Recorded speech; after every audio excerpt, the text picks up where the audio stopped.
इस वीडियो में मैं चाहता हूं कि पाई का एक बार फिर जायज़ा लूं और ये जानने की कोशिश करूं कि हम पाई के ज़रिए एंगल्स को रेडियंस में किस तरह से मालूम करते हैं और क्या पाई वाकई वो बेहतरीन नंबर है जिस पर हम तवज्जो दें किसी भी एंगल या किसी भी ट्रिग्नोमेट्री के मामले में। तो पाई को हम कैसे डिफाइन करते हैं? पाई, ये मैं ट्रिपल इक्वल साइन लगा रहा हूँ जिसका मतलब है कि पाई को हम डिफाइन करते हैं। पाई को डिफाइन कैसे किया जाता है? सर्कमफ्रेंस डिवाइडेड बाय डायमीटर, यानी कि सर्कमफ्रेंस डिवाइडेड बाय 2r, यानी कि डायमीटर जो डबल होता है रेडियस का, जो डबल रेडियस का।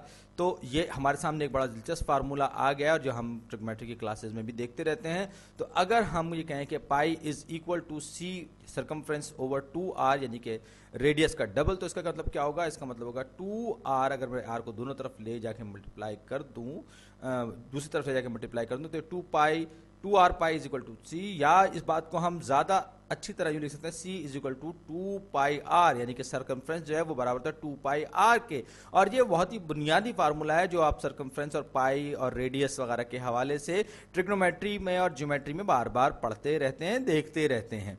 तो अब हम बात करेंगे ट्रिग्नोमेट्री में जब हम रेडियंस में किसी भी एंगल की मेजरमेंट लेते हैं। ये मैंने कुछ गलत सा सर्किल बना दिया, बेहतर सर्किल में बना सकता हूं, ये रहा निस्बतन बेहतर सर्किल। तो अब ये हमारे पास इसका पॉजिटिव वाई एक्स एक्सिस है, पॉजिटिव एक्स एक्सिस है हमारा, और साथ ही साथ ये मैं एक ऐसा एंगल बनाऊं जिसको आप समझ सकते हैं, इसको मैंने नाम दिया थीटा का। और ये जो एंगल है इसको हम अगर पाई रेडियन में मेजर करना चाहते हैं तो हम बात करेंगे उस आर्क की जो इस एंगल ने को सबटेंड कर रही है। याद रखिए ये हम रेडियंस की बात कर रहे हैं। तो ये जो लंबाई है इस आर्क की जो कि रेडियसिस में होती है, अगरचे रेडियसिस एक बड़ा अजीब सा लफ्ज है, लेकिन ये जो आर्क लेंथ यानी कि आर्क की जो लंबाई है वो इस एंगल के रिलेशन में क्या है? ये दरअसल उस आर्क की लंबाई है, उस कॉस की लंबाई है जो इस एंगल की बदौलत सबटेंड हो रही है, और ये रेडियस हमारा आर है। तो इस आर के साथ इसका क्या रिश्ता है? और ये बेसिक ज्योमेट्री की बात है। आपको याद होगा कि पूरा का पूरा जो सर्कमफ्रेंस है, या यूं कह के 2 पाई आर जो है, ये सर्कमफ्रेंस दरअसल वो आर्क लेंथ है जो पूरे के पूरे सर्किल को अपने अंदर समो लेती है। और ये हम देख रहे हैं कि ये 1/4 है, ये पूरे के पूरे सर्किल का 1/4 है। ये मैंने जानबूझकर बनाया है। तो मैं ये कहूंगा कि ये जो हिस्सा है ये दरअसल 2 पाई r ओवर 4, यानी कि चौथाई दायरे के बराबर है इसकी लंबाई, यानी कि पाई ओवर 2r, या हम ये कहेंगे कि ये पाई बाई 2 रेडियंस की शक्ल में, या पाई बाई 2 रेडियसिस की शक्ल में है। ये मैं अपने तौर पर ये मैंने लफ्ज बनाया है।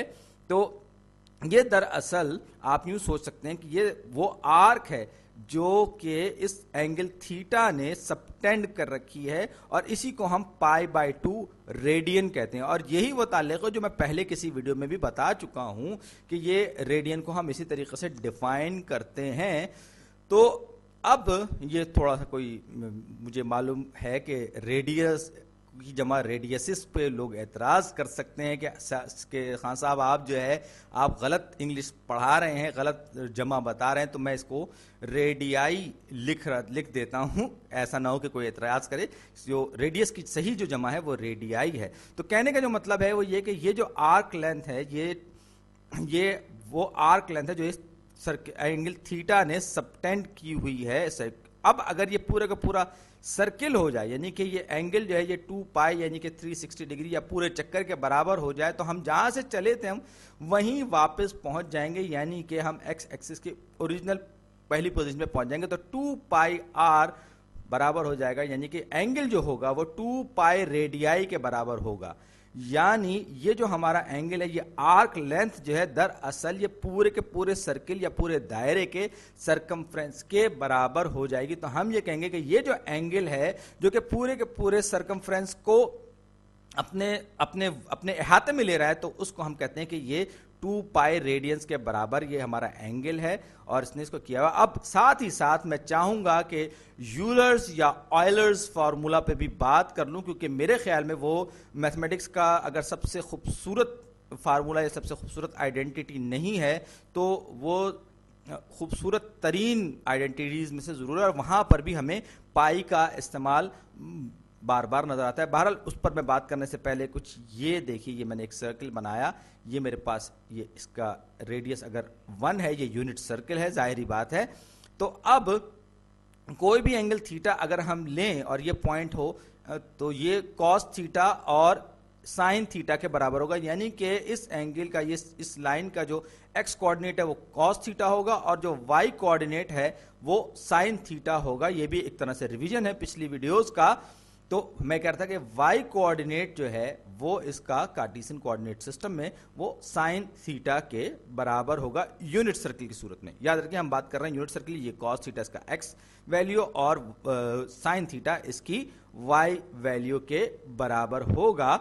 तो अब मैं इसी बात को थोड़ा सा और आगे बढ़ाते हुए कहता हूं कि अगर मैं इसका फंक्शन का मैं ग्राफ ड्रॉ करूं, ये मैंने एक्स और वाई एक्सिस अपने तौर पर थोड़े लहरिएदार बन गए हैं, लेकिन बात समझाने के लिए सहूलत रहेगी।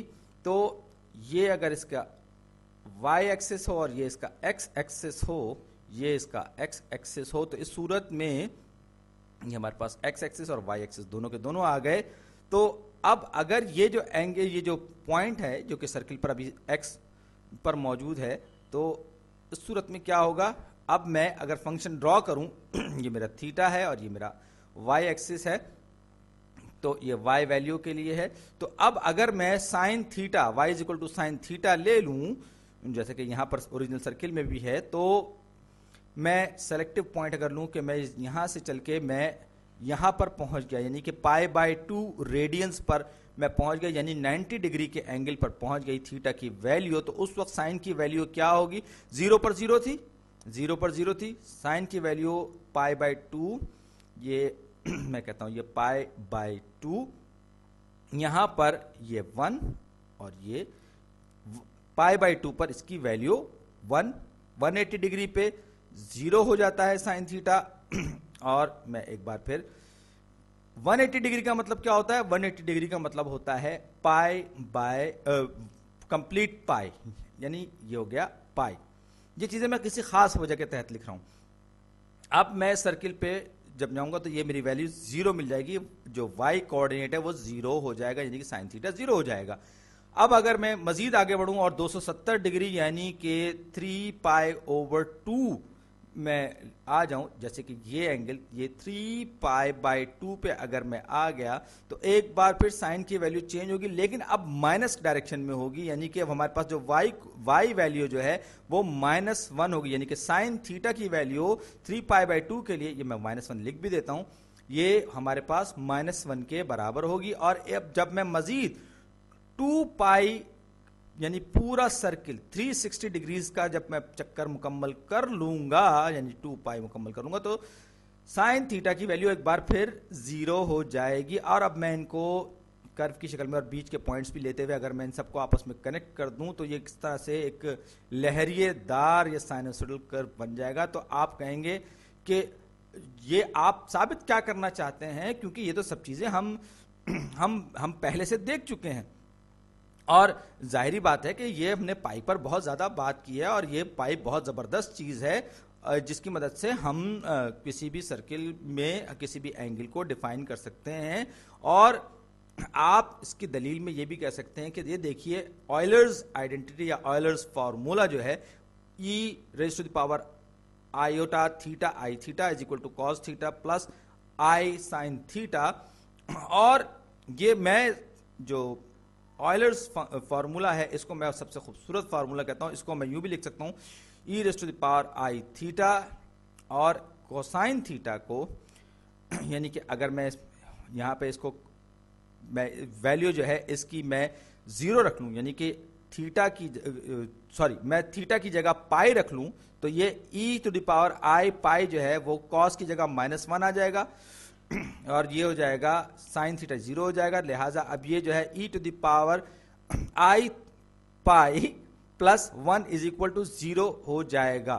तो अब मैं ये कहता हूं कि भाई ये जो है बेशक बहुत खूबसूरत फार्मूला है, लेकिन ये जो +1 आर्क इज इक्वल टू 0 आ गया है तो ये तो बड़ी गड़बड़ हो गई, और मेरी जो एस्थेटिक सेंस जो है या जो मेरी हिस्से जमालियात है ये उसको ये -1 जो है बहुत ज़्यादा बुरा लग रहा है। और ये सारे के सारे ये जो पुरस्रार और अजीब व गरीब और बेहतरीन किस्म की चीज़ जो कि बहुत ज़्यादा प्रोफाउंड भी है, बहुत ज़्यादा हमें नज़र भी आती है बहुत सारे नेचुरल फिनोमेना में, तो क्यों ना मैं कुछ ऐसा करूं कि इसको और ज़्यादा खूबसूरत बना दूं, और ज़्यादा खूबसूरत बना दूं। जो थोड़ी बहुत कसर इसकी खूबसूरती में रह गई है तो मैं क्यों ना उस कसर को पूरा कर लूं, क्यों ना मैं पाई की जगह कोई और नंबर डिफाइन कर लूं, और ये रहा वो नंबर। इसको हम कहते हैं टाउ। देख सकते हैं कि ये मेरे अल्फाज नहीं है, पाई इज रॉन्ग, ये रॉबर्ट पेलाइस साहब फरमाते हैं, ये मैं नहीं कह रहा। पाई इज रॉन्ग, पाई गलत है। वो ये नहीं कह रहे कि पाई गलत है, बल्कि वो ये कहना चाह रहे हैं कि हमने पाई को गलत तौर पर लिया, और पाई की वैल्यू आपको पता है कि 3.14 समथिंग कुछ होती है। और पाई मैनिफेस्टो आप चाहें तो ऑनलाइन जाके भी इस साइट को देख सकते हैं। कहने का मतलब ये है कि ये जो एक पूरा ग्रुप है मैथमेटिशियंस का, जो ये कहते हैं कि हम पाई की जगह टाउ डिफाइन करते हैं एक और नंबर, और जो के बराबर डबल हो पाई से दुगना हो, यानी टाउ जो है वो डिफाइन किया जाए सरकमफ्रेंस डिवाइडेड बाय रेडियस यानी हम यूं कहेंगे कि ये हो जाएगा हाफ सी। मैं इसको यहां थोड़ा सा मैं सही करके लिख दूं तो ये हो जाएगा 2 पाई, इसको मैं लिख दूंगा 2 पाई। ये कुछ मैं चाहता हूं कि असल में आप ये इसको रटें नहीं, तो अब ये हो जाएगा 2 पाई के बराबर हो जाएगा, यानी कि टाउ की वैल्यू, और जाएगा 6.283183, और ये चलता चला जाएगा जैसे कि पाई का मामला होता है, बिल्कुल इसी तरीके से। फर्क सिर्फ इतना है कि ये पाई के मुकाबले में डबल हो जाएगा। तो आप कहेंगे अरे भाई ये तो पाई तो कई हजार साल से यहां पर मौजूद है और बहुत फंडामेंटल, बहुत बुनियादी नंबर्स में से एक है, तो आप क्यों इसके साथ छेड़खानी कर रहे हैं? ये बहुत प्रोफाउंड है, हमें हर जगह बहुत सारी चीजों में नजर आता है, हमें ज्योमेट्रिक आइडेंटिटीज में नजर आता है, हमें ऑयलर्स फंक्शन में नजर आता है। तो फिर ये 6.283183 एक नया नंबर टाउ डिफाइन करने की क्या जरूरत है? तो जनाब अब देखते हैं कि टाउ को डिफाइन करने की क्या जरूरत है। अगर मैं इसकी जगह 2 पाई कर दूं, 2 पाई की जगह मैं टाउ रख दूं जो कि बजाते खुद 2 पाई के बराबर है, तो फिर क्या होगा? अब मैं ये कहूंगा कि ये जो एंगल है ये एंगल हो जाएगा, क्योंकि ये 2 पाई आर था, 2 पाई आर था, तो अब ये हो जाएगा C is equal to tau r के बराबर, टाउ आर के बराबर। और जो एंगल 2 पाई था वो टाउ हो गया, यानी कि पूरा का पूरा जो चक्कर है एक सर्किल का, यानी कि 360 डिग्रीज का, उसको हमने टाउ के इक्विवेलेंट मान लिया, और रेडियंस के मेजर से हटकर यानी कि हमने पाई की जगह टाउ रिप्लेस कर दिया, यानी कि पाई जो है वो हाफ ऑफ टाउ है, हाफ ऑफ टाउ। तो पाई, तो ये जो एंगल है पाई बाय 2, ये क्या हो गया? ये टाउ ओवर 4 रेडियंस हो गया, और पूरा का पूरा सर्किल जो है वो टाउ रेडियंस के बराबर हो गया, यानी कि पूरे के पूरे सरकमफ्रेंस को घेरने वाला एंगल। यानी हम यूं कह सकते हैं कि टाउ में अगर हम एक सर्किल के चौथाई में जाएंगे तो टाउ बाय 4 हो जाएगा, और अगर हम आधा सर्किल जाएंगे तो टाउ बाय 2 हो जाएगा। टाउ बाय 4 का मतलब क्या होगा? एक चौथाई सर्किल, यानी कि टाउ बाय 4 रेडियंस, यानी इसका मतलब यह कि हमें फौरी तौर पर पता चल जाएगा, कोई एम्बिग्युइटी बाकी नहीं रहेगी कि बाय 4 का मतलब चौथाई हिस्सा। तो ये टाउ जो है दरअसल हमें ये बता रहा है कि एक पूरे चक्कर के हम कितने हिस्से पर मौजूद हैं, यानी कि ये जो पाई बाय 2 था अगर उसको टाउ बाय 4 कर दें, इसी तरीके से पाई को हम टाउ बाय 2 कर दें, इसको हम 3 टाउ बाय 4 कर दें, और फिर पूरे सर्किल को हम 2 पाई की जगह सिर्फ टाउ कर दें, तो इस तरीके से हम ज्यादा आसानी से, और इसी तरीके से 10 टाउ अगर हो तो इसका मतलब है कि पूरे 10 चक्कर। तो कहने का मतलब यह है कि पाई के मुकाबले में टाउ एक बेहतर मल्टीप्लायर है, एक बेहतर हमारे पास नंबर की शक्ल में मौजूद है, जिसे हम इस्तेमाल कर सकते हैं ट्रिग्नोमेट्री में। लेकिन ये बहस अभी जारी है। अगर आप ये देखें इस पूरा का पूरा जो मैंने ये जो बनाया हुआ है ग्राफ, इसमें अगर आप देखें तो हमारे पास ये 90 डिग्री यानी कि पाई बाय 2 था, तो मैं पाई बाय 2 की जगह कह सकता हूं कि ये टाउ बाय 4 है। यहां पर तो मुझे जहन पे थोड़ा सा जोर लगाना पड़ रहा है। लेकिन अगर मैं कहूँ पाई बाई 2 की जगह मैं कहूँ कि नहीं, मैं पाई नहीं चाहता, मैं टाउ चाहता हूं, तो ये टाउ बाई 4 होगा, यानी कि एक दायरे का चौथाई। इसी तरीके से पाई हो गया टाउ बाई 2, ये हो गया 3 पाई बाई 2 की जगह 3 मैं जज्बात में बह गया था, 3 टाउ बाई 4 और फिर ये पूरे का पूरा टाउ। तो ये जो हम अगर ये वैल्यू पाई की जगह टाउ को रख दें, यानी कि टाउ इज इक्वल टू 2 पाई के हिसाब से, तो हमें पता चल जाएगा कि हम सर्किल के कौन से हिस्से में इस वक्त मौजूद हैं, और यही सबसे बड़ी खूबी है टाउ की। लेकिन पाई के जो दिफा करने वाले हैं वो कहते हैं कि ऑयलर्स आइडेंटिटी में भी तो मौजूद है पाई, वहां क्या करेंगे? तो आप देखिए ऑयलर्स आइडेंटिटी में या ऑयलर्स फार्मूला में टाउ क्या करता है। तो अगर मुझे e to the power i tau मालूम करना हो तो मैं कहूंगा cos tau plus i sin tau. अब टाउ क्या है? टाउ बजा देखो 2 पाई के बराबर है, तो cos 2 पाई क्या होगा? cos 2 पाई हमारे पास होगा -1 के बराबर।